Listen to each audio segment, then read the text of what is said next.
But I was one of the people that helped you run signs from under the supermarket, right? You know that. Just remember loyalty. Yeah. My name is Mike Marujo. I've lived in Providence for 42 years. With a brief stint as a union organizer in Texas, Louisiana, Arkansas, and Tennessee. But I came back to Rhode Island because this is very much my home. My father grew up in Fox Point. He was the first Cape Verdean prize fighter championship contender, world champion. You know this word. Yeah.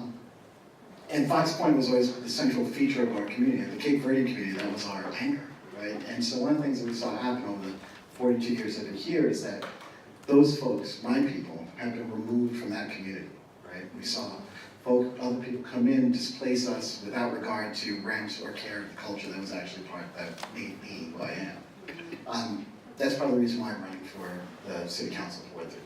Because I'm deeply interested in protecting the value and the fabric and the community that I live in right now. The fact that we live in a really beautiful, diverse, gorgeous community needs to be protected at all costs. But if you look, and you think about like the rooms that we're sitting in right now, like everyone just stop and take a look at the people who are sitting next to each other. Just literally, I'm telling you to do it. Look at each other. Look at the guy next to you. Yeah, I'm not seeing a whole lot of Providence, to be completely frank with you, right? If this is what Providence looks like, this is generations ago.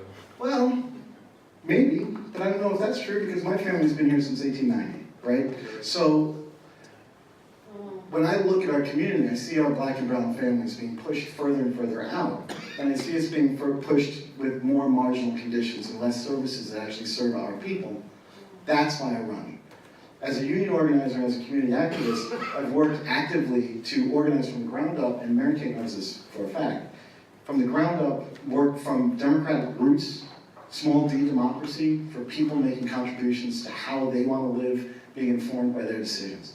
Which is why I was one of the first people to work on earned sick leave, why I worked on anti-wage theft legislation, ban the box, trying to eliminate the tip minimum wage and getting tipped workers their first wage increase in 26 years, wage liens, worker-owned cooperatives, as well as transfer legislation.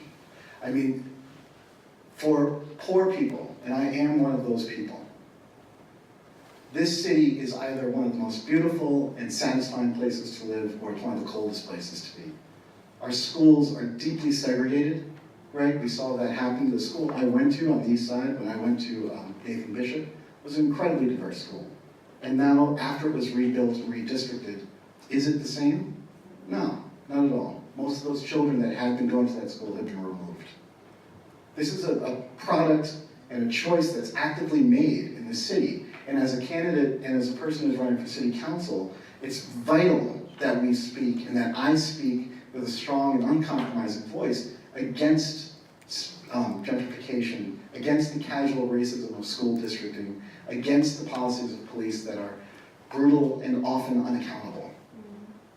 Justice and I worked very closely, as well as Sean Curlin over there, on the Community Safety Act in order to bring accountability, which is something that Mary Kay and I worked on 20-some-odd years ago with Cop Watch. Remember that? It's been the cause of my life and the cause of my family's life to live in service to the city as well as service to ourselves, right? Is that as a union worker, I make sure that I earn a good living when I can, but in order for that work to happen, we have to have a committed and real economy around us to support those jobs. And right now, we don't have that. We have a small set of developers and a small set of landlords that have no shame and no care about where the skin and the bone be, right? Rents go up, devil take the hindmost, and the poor are left to suffer for themselves. 700 families live homeless. Most of them live in families. I'm talking about children living in cars. That's not tolerable in this city, and yet I see vacant warehouse housing all through the city. It'll be the central feature of my job as a council person, should I be elected, to make sure that there is access for all Rhode Islanders and all Providence residents to good, safe, affordable housing. But that also means that we have to be honest about what it takes to make that happen. We have to say that construction is not always bad. Because right now, I see a lot of NIMBYism in Providence. A lot of people saying we can't do this thing over here, but we can do it over there. where those other people are, who aren't me, right?